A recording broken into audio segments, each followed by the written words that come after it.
Hi, my name is Beer and let's start with Psychonauts 2. Game has an overwhelmingly positive review score left by thousands of players, so that should keep your attention for a while. Psychonauts 2 is a platform adventure game combining quirky missions and mysterious conspiracies with cinematic style and tons of customizable psychic powers. The game will excite you with danger and laughs in equal measure. Here you'll have to embark on a journey through the minds of friends and foes on a quest to defeat a murderous psychic villain. People on Steam are saying that Psychonauts 2 is like Nickelodeon and Disney made a video game together on acid, and not in a bad sense. This game is also a piece of art, a piece of comedy, and now it's cheaper than your sister. Sands of Horror. This is a wonderful hack-and-slash RPG, but with huge influence from the Souls-like genre, meaning that you will die a lot, and then you will die even more, and that, at least for me, takes a lot of fun away. Game has really beautiful graphics, and despite it's a hard game, you can control your hero quite easily and kill some monsters without a sweat. Well, after some practice. To be honest, after a lot of practice. And for some of you, practice may not help at all. Well, that escalated quickly. Anyway, I'm kidding, the game is not insanely hard, but it will challenge you, especially the bosses. Otherwise, it's a nice game. Zombie Army 4: Dead War.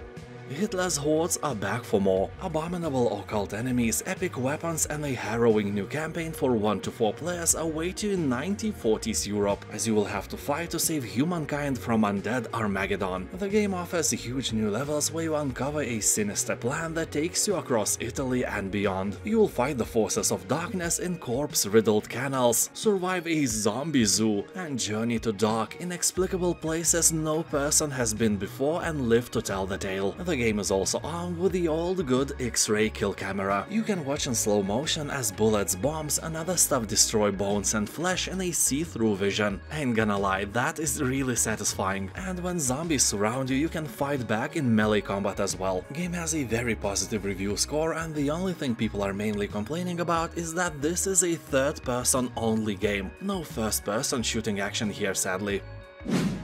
Moncage. This is a wonderful puzzle adventure game. It takes place inside a mysterious cube, with each side of the cube housing a unique world. It can be an old factory, a light tower, an amusement park, church, ding-dong enlargement clinic, and so on. Well, maybe not all of those are here, but you get the point. At first sight they may seem random and unrelated, but upon closer look you will become surprised by the intricate ways of how these worlds connect together. People are saying that the game is relaxing, calming, and sometimes brain-melting. Prey. The game has a really cool story that has you playing as a scientist exploring a place infested by an alien life form. Yeah, I bet you heard that somewhere. A few dozen, 100 million times. Despite that, aliens are really nice here. Well, by saying nice, I mean that they are the opposite of nice. You wouldn't want to chat with them about video games or best beer kinds in the universe or, you know, the best recipe for potato salad. No, they are terrifying creatures. Although, as I always say, not as terrifying as people who put pineapple in potato salad. Those are the worst. Just imagine this space station filled with them. Prey is a thriller, but that tiny change would make it one of the scariest horror games ever. So anyway, Prey gives you a variety of weapons to use, along with superpowers like telepathy or the ability to trick enemies by turning yourself into everyday items. Yeah, it may sound like nonsense, but it's not. You can truly acquire alien abilities and use them by stopping time or turning yourself into a bottle of beer, and then you can roll around like crazy. Not suspicious at all. Dredge. Dredge is not just a fishing game, it's a fishing game with a twist. After dark it becomes a Lovecraftian fishing game. The world around you is teeming with creatures from the void, and when the night sets in, our worlds collide and cosmic horrors enter our realm. Not as scary as your ex-mother-in-law, but still terrifying things. So ideally you want to return to a harbor before the night sets in, so you won't become a dinner for some malevolent demigod of the depths. You can also dock in some safe location and sleep during the night. Of course, it is easier said than done, because the game uses a very cool time management mechanic. If you do nothing, time doesn't move. Like for real, if you just swing on the waves and admire the horizon, you can stay like this forever. But when you start sailing, the timer starts ticking, and at 6 PM Lovecraftian madness starts to settle in. This is a wonderful and honestly kinda relaxing game. Well, except when you go into mangroves. Oh, it's not relaxing at all. Anyway, the game is absolutely 10 cold beers out of 10. A must play. Rise of Nations Extended Edition. You can choose from 18 different civilizations and guide them through 8 different stages of world's history. People on Steam comments are saying that this is a masterpiece, best game ever, greatest RTS in the world, blah blah and so on. But all those people are about 40 years old and they have nostalgia, because they played the original release some 20 years ago. Well, I'm among those people, so my opinion is biased as well. Although back then I hated that automatic spawning of workers who automatically looked for a task to perform. I think this is a terrible idea because it is neglecting the micromanagement part of the game. What's next? Maybe warriors can spawn too and buildings can be built by themselves. Why do you even need a player when you can just sit and watch the game playing itself, right? It's almost the same if you watch some guy eating your own potato salad instead of eating it yourself. Anyway, Rise of Nations is a great title, I do recommend it without a doubt. Because I'm old. Fallout New Vegas Ultimate PCR.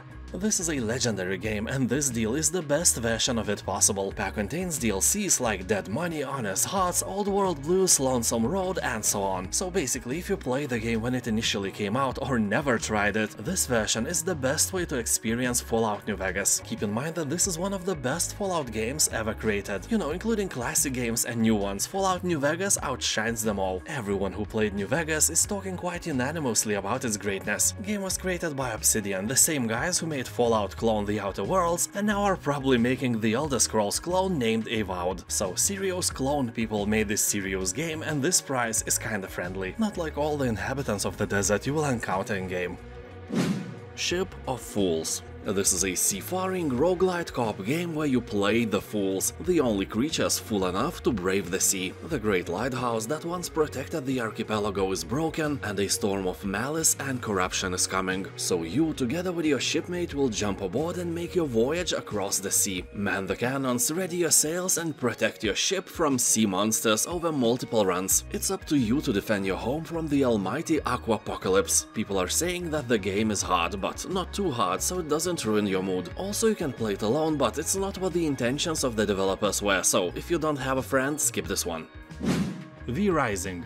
In this survival action RPG, you will awaken as a weakened vampire after centuries of slumber. You will hunt for blood in nearby settlements to regain your strength, while hiding from the scorching sun and aggressive garlic loaves. You will also have to rebuild your castle from ruins, and convert humans into your loyal servants in a quest to raise your vampire empire. People on Steam are saying that the combat here is largely dependent on skill and not on RNG, which is undoubtedly one of the best features of this game. Also, the co-op part of V Rising is made very well, so if you have a friend, you have my all recommendations to play this game together. And I literally mean together, not against each other, because the PvP part of the game is pretty boring. Well, for now. As I've mentioned, V Rising is still in early access.